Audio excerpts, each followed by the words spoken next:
Hello, cherries. Welcome to Live Cherry Sunday, episode 80.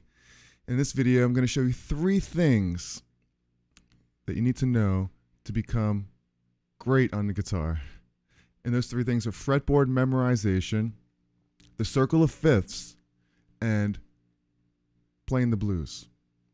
Okay, and these 3 things are very important. And if I would have learned these when I just started playing, it would have been really, really, really helpful. And, understanding just these 3 things alone will take your playing to great heights, and you will grow by leaps and bounds. And so the first thing we'll start off with is some fretboard memorization. And hopefully you can hear me right here today.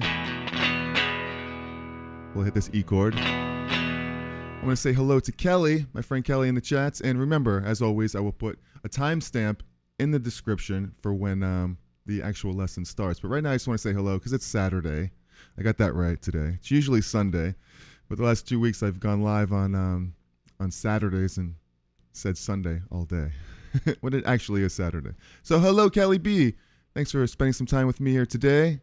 Give you a round of applause. And what are you drinking this afternoon? Still have your coffee? Cheers to you and good morning. Rise and shine. Rise and play.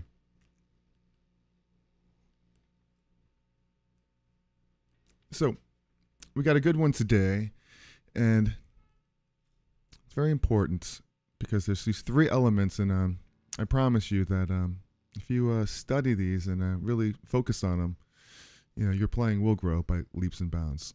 So you got fretboard memorization. And it's basically easy. And just take a look at your neck, and you know that you have the E string and your A string. Just right out for a fresh one. Coffee cheers. That's awesome.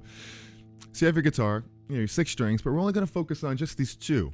Keep it real easy. You have your E string, your low E string. Let me know if you can hear this, okay? You have your E string, and you have your A string. And you also have this 3rd string, your high E string, but you don't have to really think about that because it's the same exact thing as your low E string, only it's 2 octaves higher. But we're going to look at it just exactly the same. And we're only going to work on this first half of the fretboard for right now as well. So, okay. So we're going to start off with just the natural notes too. Okay? Like A, B, C, D, E, F, G, no sharps, no flats, no nothing. So on the guitar, you have, it's kind of like a piano with the white keys, with all the natural notes. You have a series of half steps and whole steps. A half step is basically just 1 fret up. From this note, fret up as a half step. A whole step would be 2 frets up. So you have 2 frets. If you're on this note, you would go up 2 frets to here, or 2 frets to here, or 2 frets, 1, 2, 1, 2, anywhere. 1, 2, 1, 2, 1, 2. That's a whole step. You have half steps and whole steps. Those are the basic intervals right here. And so to memorize these notes, it's real easy. It's an open E string. So you have a half step. It's all whole steps except for 2 notes. Between E and F is a half step, and between B and C is a whole step. I mean a half step. Maybe I've had too much coffee. So your open string is an E. It's a half step to F. So here's your F. F to G is a whole step. Here's your G string. G notes. G string. Woo! Okay. No, this is your G string. Okay. So between G and A is a whole step. Here's your A. A to B is a whole step. There's your B. B to C is a half step. C to D is a whole step. D to E is a whole step. Same thing on the A string. Okay, you have A to B is a whole step. B to C, half step. C to D, whole step. D to E, whole step. E to F, half step. F to G, whole step. And G to A. Because everything right here is the exact repeat. E, E, A, A. And then your open E, same thing as below the E. E, half step to F, whole step to G, whole step to A to B, whole step, B to C, half step, C to D, whole step, D to E, whole step. So right there you have all the notes that you need to know on the guitar, all the natural notes. And you know, you may say, well, what about a G sharp? Well, you know where the G is already, right? Because you know where this G. If you don't know where the G is, just remember, open E, half step to F, whole step between F and G. Here's your G. If you want G sharp, you just go up one half step. So there you have it. There's your G sharp. If you want G flat, you just go flat half step. So basically sharp just means going up, flat means you're flat going down, just like it sounds. So hopefully you're enjoying this and getting it so far. So now you have that's basically all your notes now, because I just gave you all the natural notes, and you have all the enharmonics or flats or sharps. If someone said, okay, you know, B, you go up to B, how do I know it's a B? Well, you'll memorize after a while. You'll start to see that, you know, it's on the third dot, generally, right here. But you know, that was a G, so between G and A is a whole step, A and B is a whole step. So it's B. So, hey, play a B flat. You don't want to B flat, but if you want to play a B flat, if you're singing, you don't want to B flat. You want to be in tune. So here's a B, you go down, and that's your B flat. Right there. Okay. So now, all this stuff comes into play when I show you chords. Because, and by the way, if you're enjoying this and you're finding it helpful, hit the like button, subscribe to the channel, and all that good stuff. Thank you very much. And so now, basically, you know, we learned all this because we're going to play chords as well. So I'm going to show you just two chords, two really, really simple chords, and it's an E chord and an A chord. Okay, so that's an E major. We know that because we're playing the open E. If you want it to be an F, you just got to move it up, the same shape up, a half step to go to F. So you're basically doing the same shape as an E. You're moving it up, but you have to bar the F now. This is like a capo, your pointer finger. E, F. And it's an F because I'm on the F note. So if you go to G, you got a G chord, A, B, C, D. And the same thing on the A string. Here's an A chord. If you move it up a whole step to B, you have a B chord, but I would bar it like this. And you could play it like this, but it's harder. You can just bar it like this. You have a B, up a whole half step to C, C chord, D, E, F, and G. So you have all the chords, all the major chords right there. Simple. And the same rule applies for flat or sharp. If you have a G, you want to play a G sharp, you just go up. You have a G sharp. You want to go G flat, you go down. Or it's the same thing on the A string. If you have an E, how do I know it's an E? Well, you'll memorize that. We have A, whole step to B, half step, whole step to D, whole step to E. If you want an E flat, you just go down, half step. If I go up, whole step, that's F. Because between E and F is a half step. Okay, so right now you know every chord. You know every note on the string, you know every chord. Not every chord really, but every major chord right there. And it's really, really, really good to know that stuff. And now you could change these by just changing one note and making them all minor. So if you have this E major chord right here, right? You take one note off. Now it's minor. So I'll give you a little closer look at this right here. Cam number 2 right here. If I take my pointer finger off the G string here, first fret,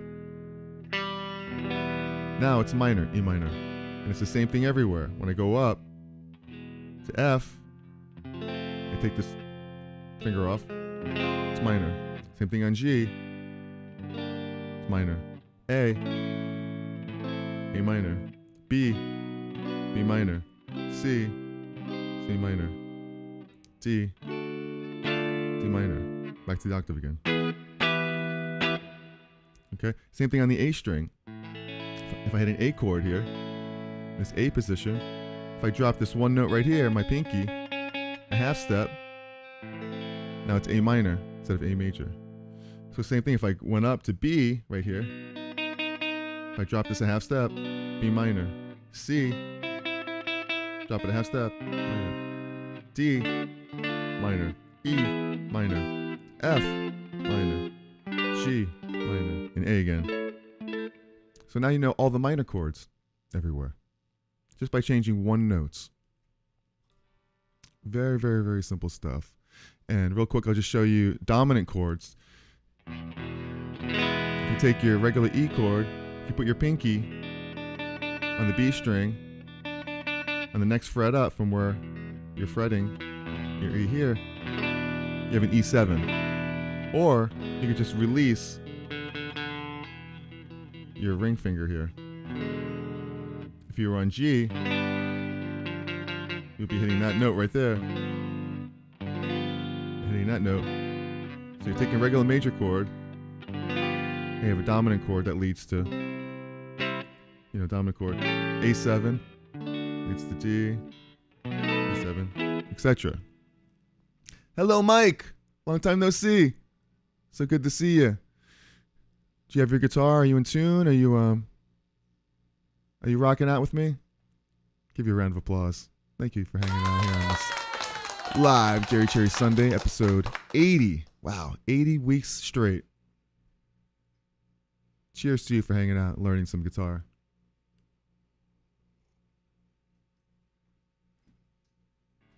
Hopefully we'll see you soon, too, at one of the DU shows this summer.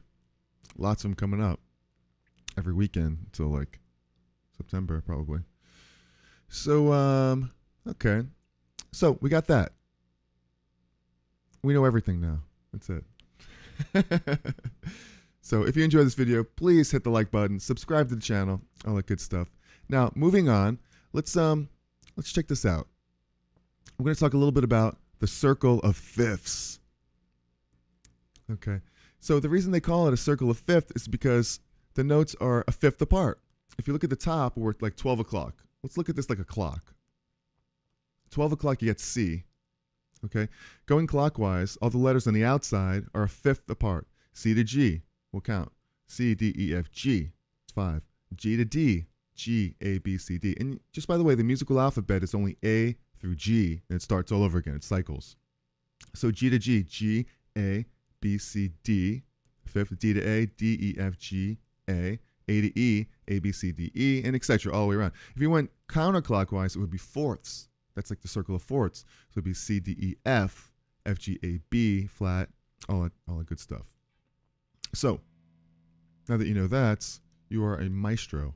Now, this is all very important because in that circle lies all of music right there. I'm going to get a little quick understanding of it. So, you could look at that circle and come up with a progression, like a 1-4-5 progression. And the way you do that is I have it highlighted in yellow. You'll see the yellow is at 12 o'clock. If you, like I said, if you look to the right one, that's a fifth.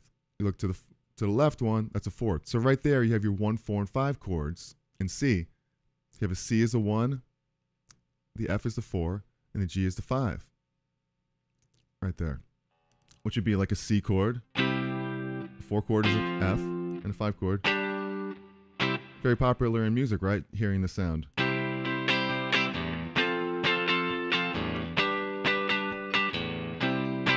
You could write a song all day. I wanna write a song. It's gonna take me all day. Actually, it's not true because it took me like 2 seconds. It's a #1 hit, and pay me now. And we're having a good time. Hopefully having a good time. Now, let's see. You might notice that there's no sharps except for that F sharp right there, but there's no G sharp, for instance. Because in music, you don't really refer to notes as sharps, or chords as sharps on the fifth, circle of fifths. it would be more of an A flat. So it's the same note. If you look at G sharp, I'll show you right here, a better view of it. G sharp, it's the same thing as A flat, because here's an A note. If you went down flat, so it's the same thing. I mean, how do you distinguish between the two? Here's an A. I already said that if you go down one, it's flat, so it's A flat. But if you're on G and you go up one, it's G sharp. Well, what is it? It's the same note. It's called an enharmonic. When you have a G sharp and an A flat, and it just don't let it confuse you. It's the same note, but in certain scales, like in A, you know, in the key of A flat, it'll be an A flat. But in the key, say of E, where you have that note, it'll be a G sharp, because you actually have an A in there. So you want to call it by the G sharp. You wouldn't want to call the scale an E, F sharp, A flat, A. No, you'd want to go up the letters in your scale. E, F sharp, G sharp, A. So that's just a very basic look at why there are the enharmonics.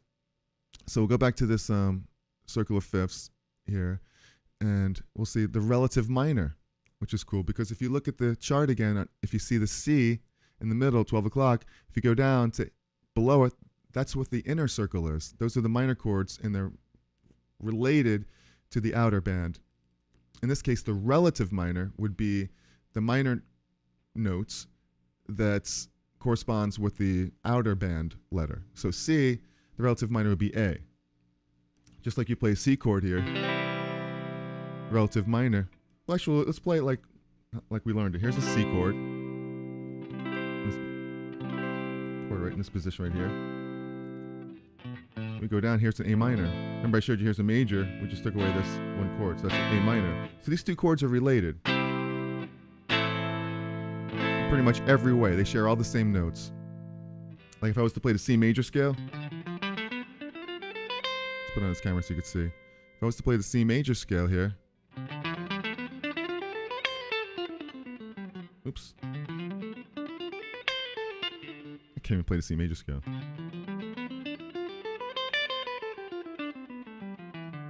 If I went down to here, it's the same note. Check it out. A minor scale.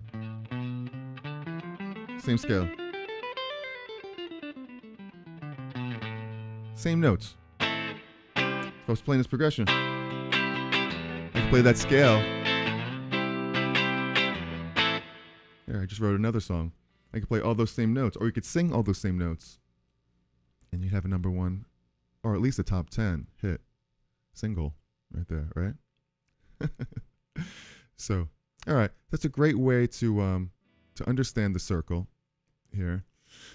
And so you forgot the relative minor. And one quick little thing I'll show you is how to use borrowed chords here to make it more interesting, because this is all very, very basic stuff. But what if you wanted to make this more interesting? Check it out. If I had the C chord, I could actually put this chord in another family. Like if you look at that yellow, it's like a slice of pizza in there, right? Taking up that quarter of it. Actually, not even quite a quarter. Just 3 sections there, like a slice of pizza, right? If I took the C and I played the parallel minor, you take that C and look in the middle ring where it's the minor notes, the lowercase, you'll see C minor. The relative major up there is E flat.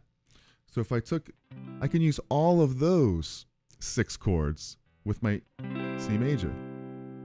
So check out this chord progression. I took this C, and then I switched to an F minor, which as you can see, it's just to the left of the C minor. It's in that chord family, C minor, E flat chord family, F minor, right? And then I'll play another chord from that C minor chord family. I played an E flat major, that's the chord family, and then a B flat, and back to C. So now you have something that's like this.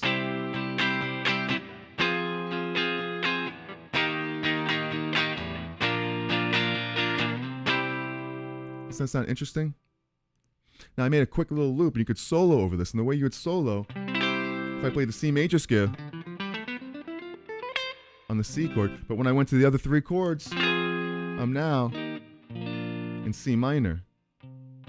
Okay, so I'll play the C minor scale.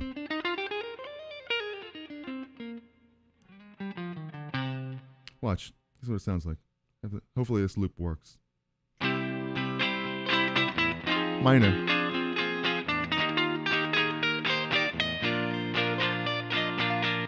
Major. Minor.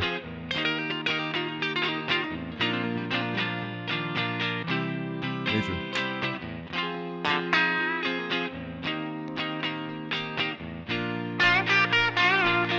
Major.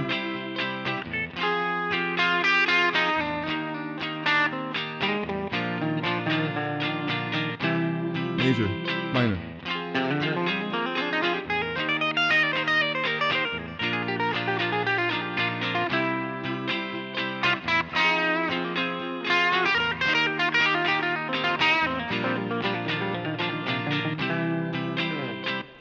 See, it's so simple. Even I can do it. So that's an easy way to just come up with interesting chord progressions. Everything you need to know is in that circle of music. Okay, so moving on to the last little topic we're going to do for today. And if you're enjoying this, hit the like button, subscribe to the channel, and all that groovy stuff. I'm going to talk about something that's probably the most important thing you could start with if you're playing guitar and starting to learn, or even if you've been playing forever, is playing the blues. Because the blues is so important for so many ways, because it's all about soul and feel. You know, you get all of your feel from playing the blues. So, you know, as far as the circle goes, you can come up with progressions and everything, but a simple way to come up with a blues progression is to do like a 1-4-5. Hello, Tom. Good to see you. We're talking about 3 elements of putting yourself on the road to becoming great. And one of them was fretboard memorization. The other one was learning the circle of fifths, because that's music, and playing the blues, because it's all about feel. And music without soul and feel is pointless. So blues is the perfect way to express yourself and to develop feel and to develop things like good vibrato and good intonation, which means to really be in tune. You know, because people feel that. They feel the vibrations. I may get a copyright claim because I said that. So just bending the right notes in tune and everything. So that's why it's good to practice the blues. So you come up with a quick 1-4-5 progression by counting on your fingers. 1, 2, 3, 4, 5. If you have all 5 fingers, that is. And so you can count in the key of E, E, F, G, A, B. So E, F, G, A is the 4th, B is the 5th. So right there you have an E is the 1, F, G, A is the 4, 5 is the B. So you have a 1-4-5 progression. There's your blues. All right. And I came up with a little blues progression in the key of E. And, you know, you could play. Actually, no, I think I did it in the key of A. Let's hear. Let's have a listen to it. Yeah. And the most important thing is to really kind of just listen to your vibrato. When you play that A, just try to like bend it perfectly in tune. A little delay on it.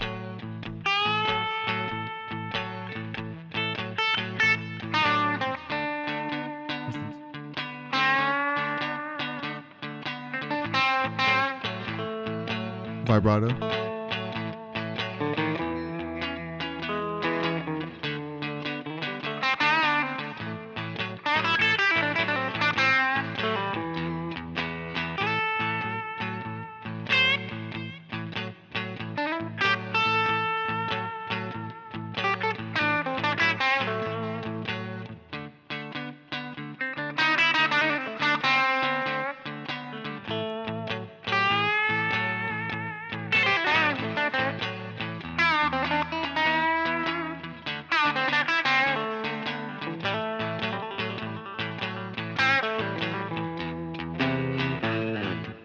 So I'm keeping it really simple, but I'm focusing on just bending the strings in tune everywhere.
Right on. Okay, so just simple stuff. Wilhelm Rogue, what's up? How you doing? Give you a round of applause. We're focusing on just 3 basic things to put you on the road to becoming great. And that is fretboard memorization, just learning, easy way to learn the notes. The circle of fifth, which is just music in general, and blues playing, which gives you all the feel and all the soul to express yourself. And you could apply all that stuff to any style of music. So that is really, really important.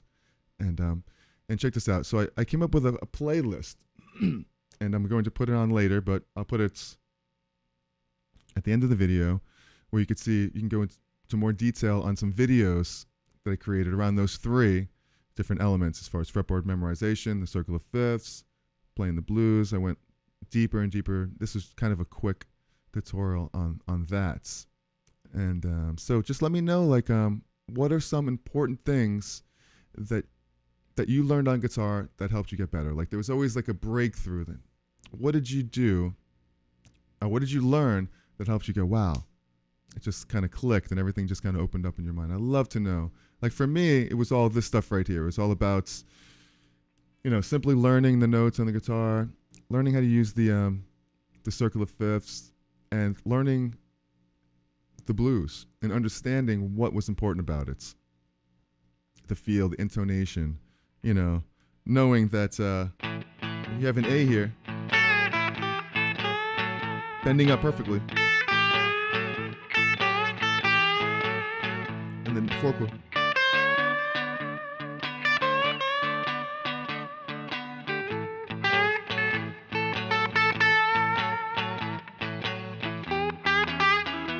Vibrato.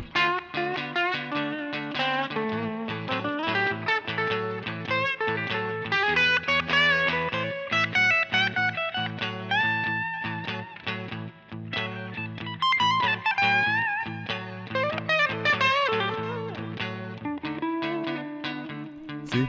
Even I mess up.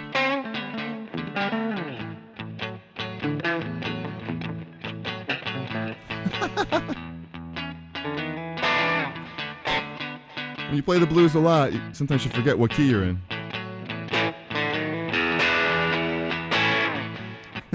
But it's all about just kind of getting the right feel and focusing on intonation, vibrato, all that good stuff. Even if you're in the wrong key or out of tune, whatever.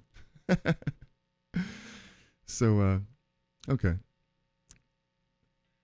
So, now, if you can, check out jerrycherry.com. Sign up to my mailing list because I have some really cool information coming out soon. Some really great news. I have a guitar course coming out soon, in the next week or 2. Hopefully by next week. And it's going to focus on basically what we're doing here right now. But I go really, really deep on this stuff. This is just touching the surface of it. So, and it's going to be really, really cool. I've worked on it really hard for the last 4 months on this course, and it's finally almost done. So looking forward to sharing that with you and diving really, really deep into all these topics and then some. It's a 6 video course, and it dives really, really deep into basically what we're doing here. And, I promise you, if you really dig deep on these 3 aspects, you'll save years, if not decades, of time playing guitar. Because I've seen people that just kind of forget about the importance of, just being creative with the circle of fifths and playing, different chord progressions and learning how to solo and learning how to, play with feel, learning how to use vibrato and intonation correctly.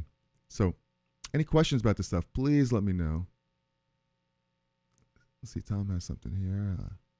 Seeing that scales were movable to any key really open up things. Actually, I didn't even or did I even mention that? But there's one thing I want to show you, like right here. Like if you know these any one of these chords that we talked about, all of your scales are based around this. G chord, your A chord.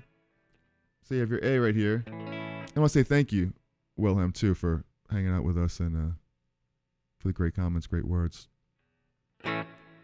Play eight pentatonic scale here. Over A. And over B, same thing.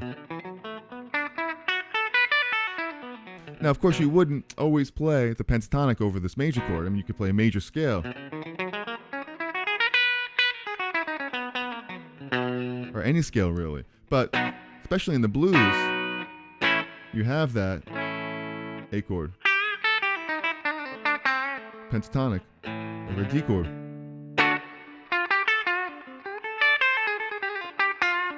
A. The E. D.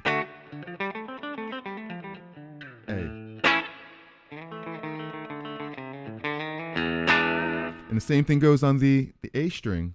If you have an E chord here, you have your pentatonic shape that goes with it. It's really the fourth position of the pentatonic, like this.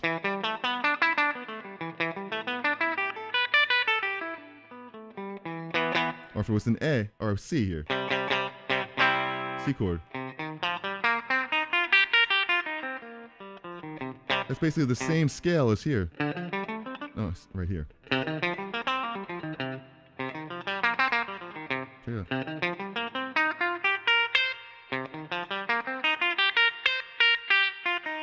So it's really, you can play any scale wherever the chords are. So the chords are unlocking the scale that you're playing as well. That's why when I was playing that blues progression, I was able to play it everywhere.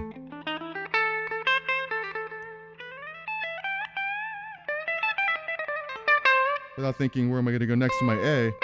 Here's an A right here. Here's an A right here.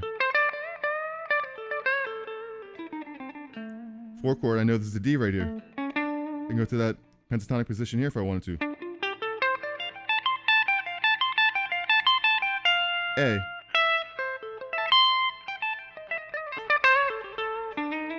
Here's an E right here. It's my D. A.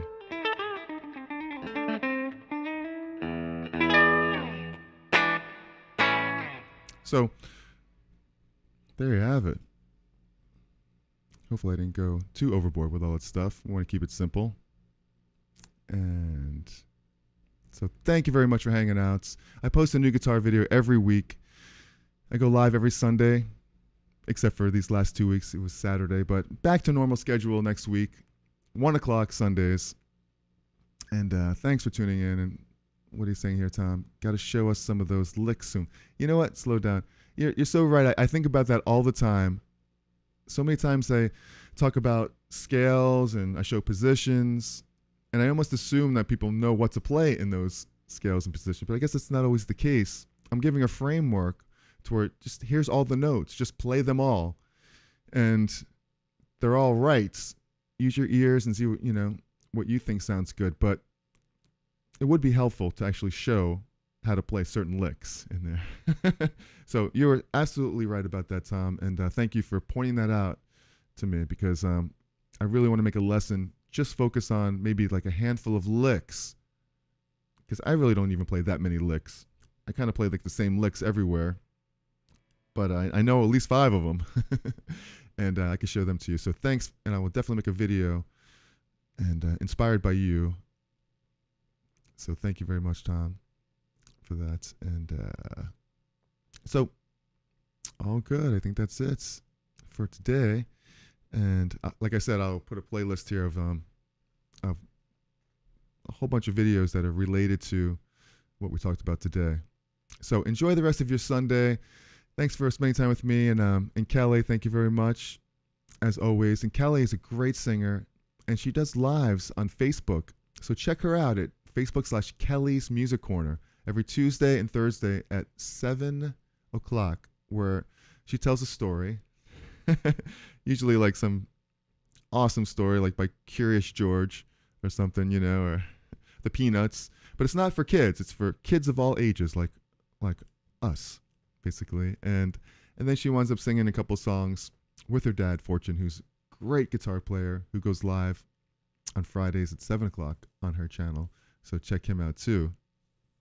So thank you guys for hanging out with me. And Salty Dog, my pleasure, Salty Dog. Give you a round of applause. Hopefully you find this helpful. You become the greatest guitar player ever and show me some things. Or maybe you already are the best guitar player ever and just, humoring me here. I just like to say that word, humoring, because I'm finally getting good at saying it, humoring. So enjoy the rest of your Sunday, and you guys are awesome. I love yous. Looks like it's a little gray out here in Brooklyn, New York, but I got a gig tonight on the Upper East Side with my man D.A. Cole. Check him out. He's a country artist with some Billboard singles, and he's awesome. So we're playing late tonight. Can't remember the name of the place. Something Hooks, Horn Hooks, Upper East Side. If you're in New York, come check that out. So, all right. So remember, guys, be cool, be kind, and be cherry. I'll see you guys next time. All right. Peace. Love yous. Happy Sunday. Saturday. Ciao.